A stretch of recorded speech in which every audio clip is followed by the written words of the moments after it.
Welcome to Content Curation. We're all creating content. In today's world, there is a cascade of information that requires us to think differently about how we access content, particularly online. Whereas a few years ago, there existed a few sources of information and research, now there is a plethora and it is growing exponentially. So as learning professionals, how do we ensure that our people are able to sift through this glut of information so they can find what they're looking for? One answer to this question is content curation. When most people think about curation, they identify with a museum. A museum curator keeps abreast of trends and finds resources that resonate with those areas.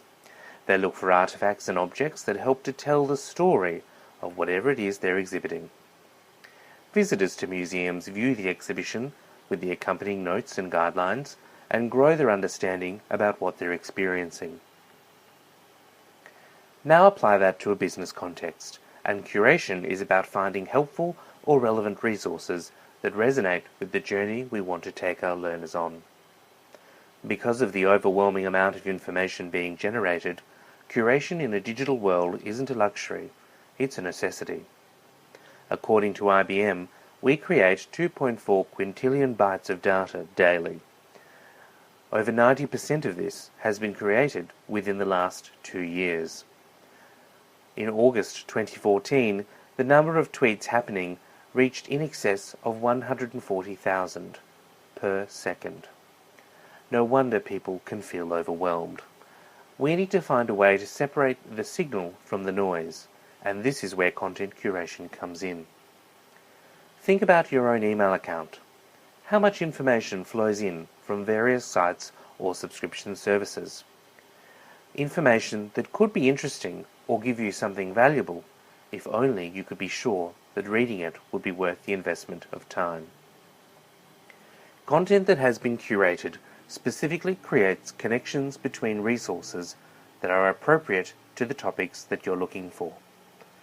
Often this includes a curator's opinion of the quality of the resource as well, so those viewing it can be better informed about how likely it is to be helpful. Many of us will already have experienced content curation in one form or another.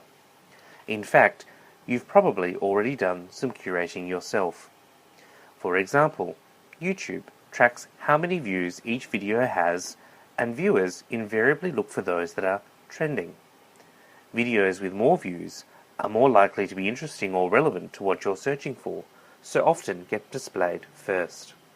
This is a clear example of content curation, albeit done by the digital community at large. Social media in particular is often used as an example of how content curation has worked in the digital world.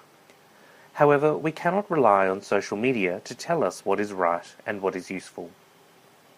These sites or search engines can give us the content, but we need to use our brains and our experience to make the connections between the not-so-obvious or non-linear articles, stories, and events.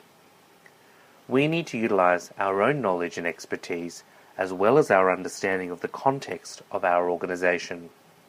We apply our own critical thinking skills and sense what is useful and relevant. Interestingly, this is also how we learn, and consequently why content curation is a growing part of many people's personal and professional development.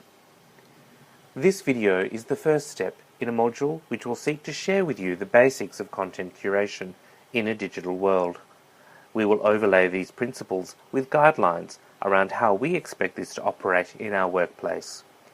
There will be content for you to peruse, some learning checks, as well as links to outside resources that we have curated specifically for this topic. We hope you enjoy this journey.